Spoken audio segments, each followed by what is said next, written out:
Hi everyone, I welcome you all to the official YouTube channel of Chandigarh Career Group. So today, once again, I'm in front of you with yet another video, and the paper that I have selected for today's video is of 2014 paper number 2. And since I teach physics, so I'll discuss all the questions of the physics. So let's start without any delay. Here comes the question number 1. Once again, we are given with the 4 options. The first 2 questions are of reason and assertion, where 2 statements are given to us, and what we have to find out whether both are correct, and if they are so, then we will find out whether the second one is the correct explanation of the first one or not. Then the third option is first is true, second is false, and the fourth one is first is false, second and true. So let's start. Question number 1 is, it is not necessary that every bar magnet has north as well as south pole, but that is totally wrong because magnetic monopole does not exist. If I talk about the Gauss law in magnetism, Gauss law, it states that B dot ds is 0, which means that magnetic monopole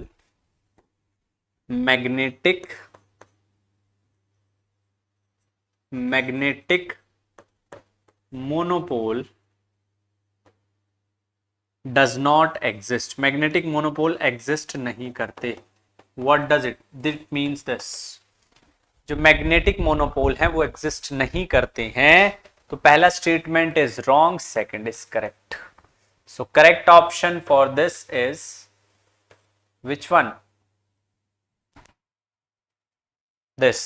Second is, first is false, second is true. First is false, second is true. First is false, second is true. चलिए, let's move to the next one. A body moving in a circular path is acted upon by centripetal force. Yes, centripetal force is very necessary in order to move a body in a circular path. अगर हमें किसी body को circular path में move कराना है तो centripetal force बहुत जरूरी है. दूसरी बात, अगर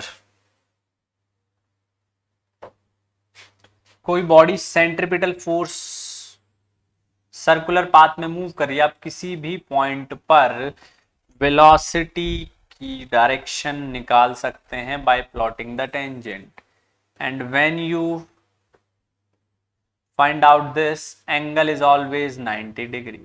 एंगल हमेशा 90 डिग्री है. तो work done is force into displacement. Force into displacement, force जो है आपके पास centripetal force mv² upon R, displacement D, angle कितना है 90 डिग्री, cos 90 इज 0. तो इसका सेकंड गलत है, फर्स्ट सही है, इसका आएगा C option. C option is the correct option. Option number जो सी है वो सबसे सही है. उसके बाद कितनी हीट की जरूरत पड़ रही है किसी बॉडी का टेम्परेचर 1 डिग्री सेल्सियस बढ़ाने के लिए. अब यहाँ कंफ्यूज हो सकते हैं बच्चे वो थर्मल कैपेसिटी और स्पेसिफिक हीट में. नाम से पता चल रहा है स्पेसिफिक हीट एक स्पेसिफिक मास के लिए हमेशा डिफाइन होगी, थर्मल कैपेसिटी इज जनरल. तो इसका जो सही आंसर आएगा दैट इज थर्मल कैपेसिटी. इसका जो सही आंसर आएगा वो क्या आएगा आपके पास? Thermal capacity. आगे बढ़ते हैं. अगर किसी बॉडी का मोशन कुछ इस तरीके से डिफाइन है, इस तरीके से डिफाइन है, और कौन सा ग्राफ है? Distance time graph, xt graph. तो क्या होगा जल्दी से बताएंगे. अब टाइम तो बढ़ रहा है. जब टाइम t इक्वल टू 4 था बॉडी तब यही थी, t इक्वल टू 6 पे यही है, t इक्वल टू 8 पे यही है. डिस्टेंस उतना ही है, डिस्टेंस में कोई चेंज नहीं आ रहा है. तो this is a zero velocity motion. ऐसे मोशन को जिसमें बॉडी कोई भी डिस्टेंस ट्रेवल नहीं करती, जीरो वेलोसिटी मोशन बोलते हैं. A force acting on an electric charge in presence of electromagnetic field moves the charge parallel to the magnetic field with velocity v, then the field is equal to, force is equal to. देखिए हमारे पास force आती है Lorentz force. हमारे पास जो force आती है that is Lorentz force. Lorentz force is Q E plus V cross B. थोड़ा और इसको मैं सिंप्लीफाई करूं तो Q E V B sine theta.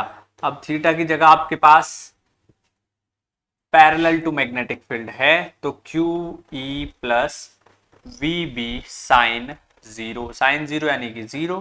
Force कितनी आ गई क्यू ई. तो ए ऑप्शन आएगा इसका. थोड़ा सा ऑप्शन थोड़े से जो है तरीके से नहीं है तो फिर भी मैं आपको बता देता हूं. ए ऑप्शन आएगा क्योंकि पैरेलल है. Sine zero is zero itself. आगे बढ़ते हैं.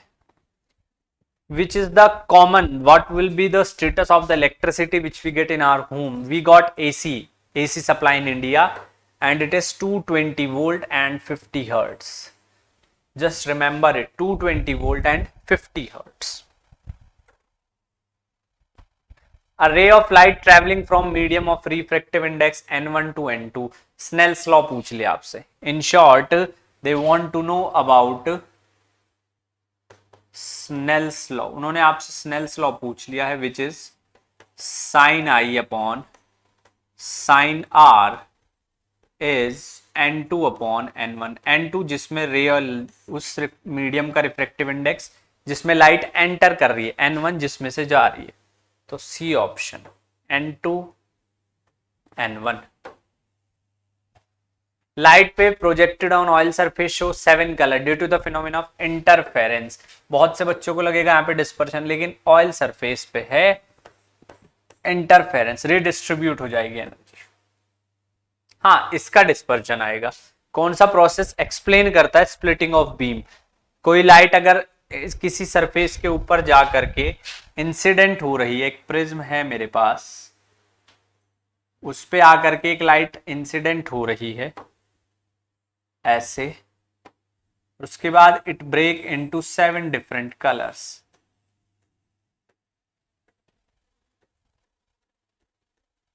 इस तरीके से 7 डिफरेंट कलर्स में ब्रेक हो रही है तो that is because of dispersion. Dispersion की वजह से. दो बॉडीज हैं, मास m और 4m है, काइनेटिक एनर्जी बराबर है. ठीक है, सॉरी, लीनियर मोमेंटम बराबर है. सबसे पहले तो आपको पता होना चाहिए काइनेटिक एनर्जी के बारे में. काइनेटिक एनर्जी आपके पास होती है हाफ mv². अगर मैं m से मल्टीप्लाई और m से कर दूं डिवाइड तो मेरे पास m²v² अपॉन 2m.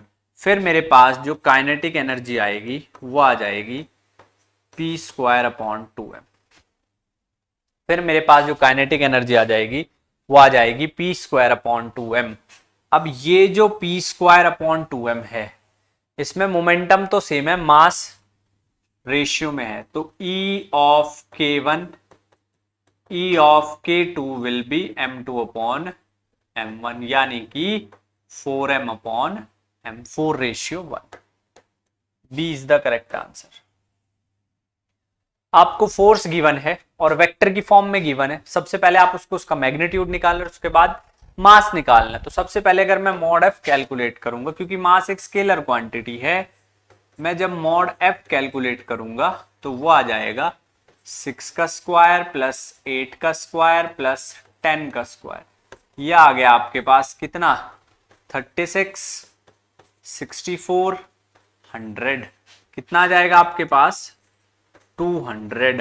200 को मैं लिख सकता हूं 10√2 मीटर. 200 को मैं लिख सकता हूं 10√2 मीटर. अब ये जो 10√2 है, एक्सेलरेशन आपको पता है, तो मास निकालना है, फोर्स अपॉन एक्सेलरेशन. फोर्स कितनी है 10√2, एक्सेलरेशन कितना है 1, तो मास कितना आ जाएगा 10√2 kg. B option. Light waves are, light किस तरह की वेव्स है, इलेक्ट्रोमैग्नेटिक. लाइट किस तरह की वेव्स है, electromagnetic waves. Light are electromagnetic waves. आगे बढ़ते हैं. A sample of carbon dioxide that undergo transformation from solid to liquid and then to gas would undergo. Density आएगा जी डेंसिटी जो है that is mass upon volume. अब mass में कोई change नहीं आएगा, लेकिन definitely volume will get changed, तो क्योंकि फेज ट्रांसफॉर्मेशन होगा तो there will be change in density, density में चेंज आ जाएगा। चलिए next, particle moving circular path में एक पार्टिकल मूव कर रहा है, आपको एक्सेलरेशन टाइम ग्राफ आपको बताना है कौन सा होगा। तो मैं आपको बता सकता हूं एक्सेलरेशन दो तरह के होते हैं, एक सेंट्रीपिटल एक टेंजेंशियल, लेकिन एक्सेलरेशन की सिर्फ डायरेक्शन चेंज होगी। सर्कुलर मोशन के अंदर एक्सेलरेशन का मैग्नीट्यूड नहीं चेंज होगा, फिर वो सर्कुलर मोशन नहीं रह पाएगा, ठीक है, डायरेक्शन हर पॉइंट पे चेंज होगी। अ थर्मोडायनेमिक प्रोसेस जिसमें कोई हीट चेंज ना हो, ऐसे प्रोसेस को हम क्या बोलते हैं, एडिएबैटिक। ऐसे प्रोसेस को हम बोलते हैं adiabatic process. Which one of the following circuit element is an active component, active component इनमें से कौन सा है, मैं बता दूं रेजिस्टर, इंडक्टर, कैपेसिटर, तीनों पैसिव हैं, उनके अलावा जो भी आपको दिख रहा है वो एक्टिव है, दैट इज ट्रांजिस्टर। फारेनहाइट और सेल्सियस दो स्केल है, हमें वो टेम्परेचर बताना है जहां पर दोनों की दोनों सेम रीडिंग देती हूं। तो सबसे पहले आपको कन्वर्जन फैक्टर पता होना चाहिए, जो कि आपके पास है x अपॉन 5 f माइनस 32/9। मैं इसको भी x ही मान रहा हूं क्योंकि हमें एक सिंपल वैल्यू चाहिए। Cross multiply 9x is equal to 5x minus 160, 5x minus 160, यह आ जाएगा 4x इक्वल टू माइनस 160 और x की वैल्यू आ जाएगी माइनस 40, x की वैल्यू आ जाएगी माइनस 40, ए ऑप्शन, x की वैल्यू आ जाएगी minus 40, A option. Kerosene oil rise in a week off lantern because of capillarity, because of capillarity. Capillarity का मतलब क्या है, liquid will rise, liquid will rise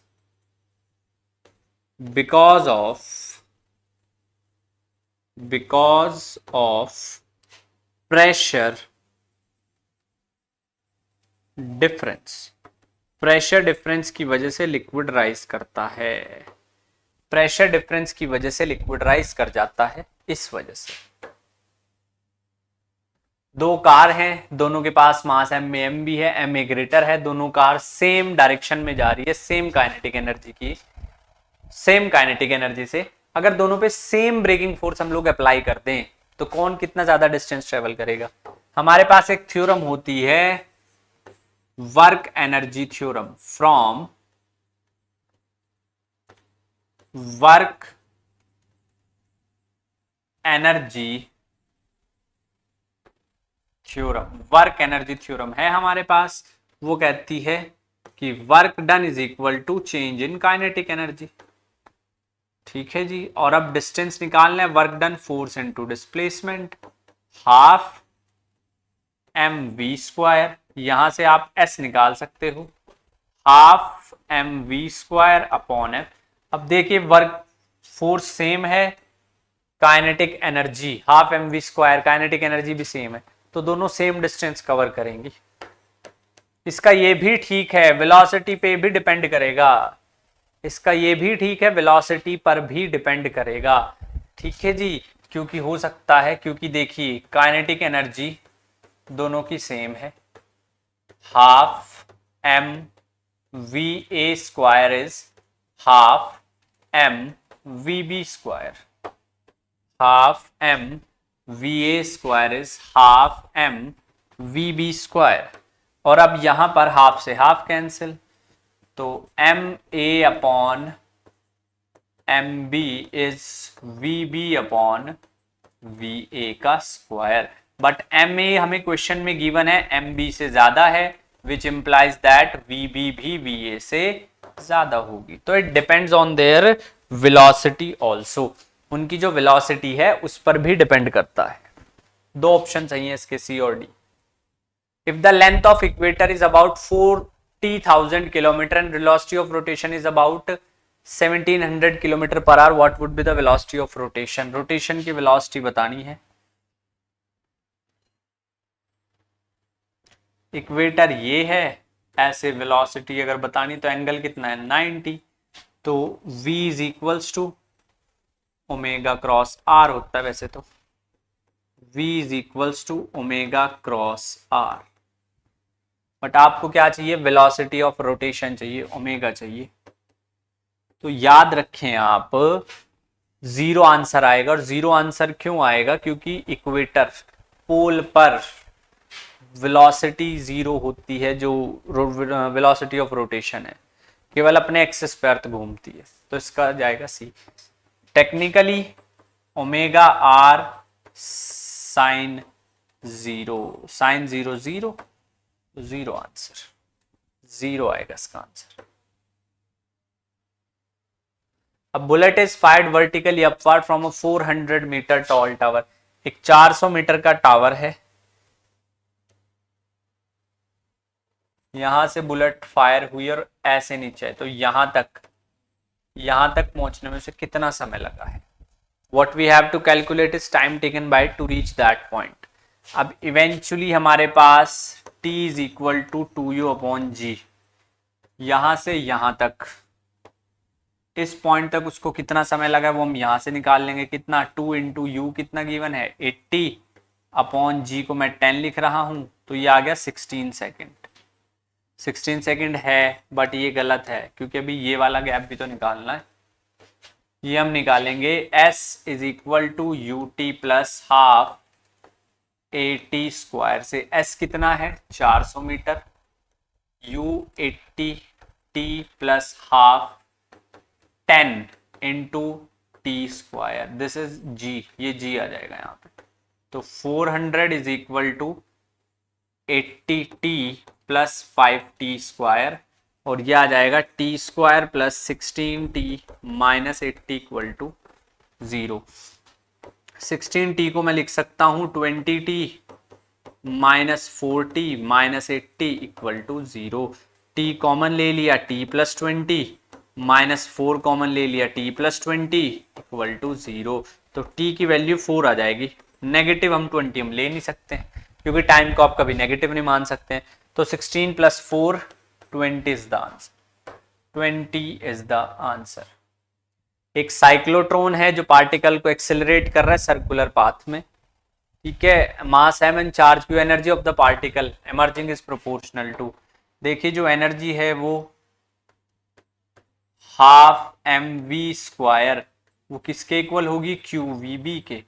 एक V से एक वी कैंसिल, एक वी से एक वी कैंसिल। अच्छा, उससे पहले एक और छोटी सी बात, एनर्जी क्योंकि पार्टिकल एक्सेलरेट हो रहा है तो energy will be kinetic half M V square. Now the particle is entering perpendicular to magnetic field. Magnetic field ऐसे है, पार्टिकल ऐसे एंटर करता है, ऐसे दिस 90 डिग्री।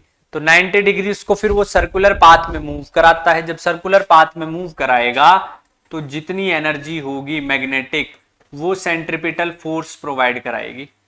एक वी से एक वी कैंसिल, वी की वैल्यू आई है Q B R upon M, Q B R upon M. अब क्या करेंगे, इस वैल्यू को इस वी में रख देंगे, तो काइनेटिक एनर्जी आपके पास आ जाएगी half M Q square B square R square upon M square, और ये आपके पास वैल्यू कितनी आ गई है, Q square B square R square, एक एम से एक एम कैंसिल, 2m फैक्टर ये वाला, वो दो तो कॉमन है, तो Q square upon M. Electric field inside a perfectly conducting hollow object is, एक परफेक्टली कंडक्टिंग होलो ऑब्जेक्ट है, उसके अंडर आपको इलेक्ट्रिक फील्ड बताना है, तो वो होता है 0, क्योंकि सारा का सारा जो चार्ज है वो सरफेस पे चला जाता है, सारा का सारा चार्ज सरफेस पे चला जाता है। Next, 3 density of 3 equal liquids are D, 2D and 3D, what will be the density of the resulting mixture. Resulting mixture density क्या होगी, सबसे पहली बात density is m1 plus m2 plus m3 v1 plus v2 plus v3। अब सबसे पहले यहां पर v1 v2 v3 equal volume है, मास हमें नहीं पता है, तो मास को मैं लिख सकता हूं वॉल्यूम इनटू डेंसिटी।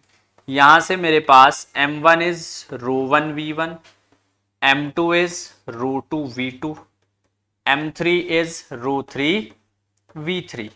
तो जब इस तरीके से मैं लिखूंगा ρ1 v1, ρ2 v2, ρ3 v3 divided by v1 plus v2 plus v3, तीनों वॉल्यूम इक्वल है, मिक्सचर इक्वल वॉल्यूम, तीनों वॉल्यूम्स इक्वल हैं। जब तीनों की तीनों वॉल्यूम है तो मैं कैंसिल कर सकता हूं और मेरे पास डेंसिटी बचेगी ρ1 प्लस ρ2 प्लस ρ3 डिवाइडेड बाय 3। तो यहां से आपके पास 3d 6d bye 3 2d answer आएगा। 2d is the answer. A particle is moving with uniform acceleration along a straight line A, B and C. A, B और B, C बराबर है।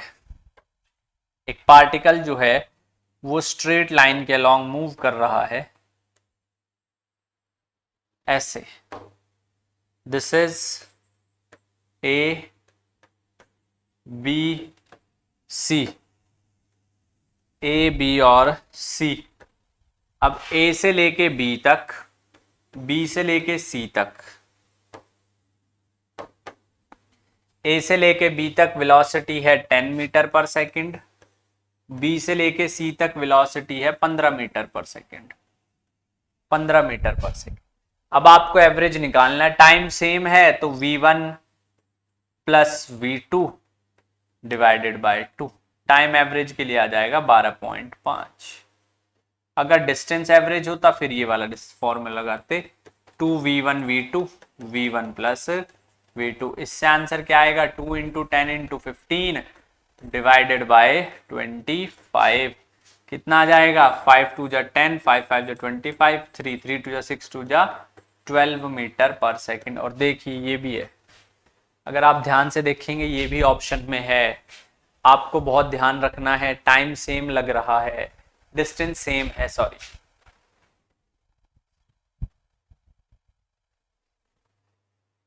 Distance same है तो 12 आएगा आंसर, 12.5 नहीं 12 आएगा, 12.5 आता है, टाइम सेम है। आप एवरेज वेलोसिटी इस फॉर्मूले से और इस फॉर्मूले से कैलकुलेट कर सकते हैं, ठीक है। इवेंचुअली मैं सारा कुछ दोबारा से बता रहा हूं, एक बार देखिए जरा, थोड़ा सा आपको क्लैरिटी आएगी। अगर मेरे पास एवरेज वेलोसिटी क्या होगी, total distance upon total time, ये मेरे पास है वी एवरेज।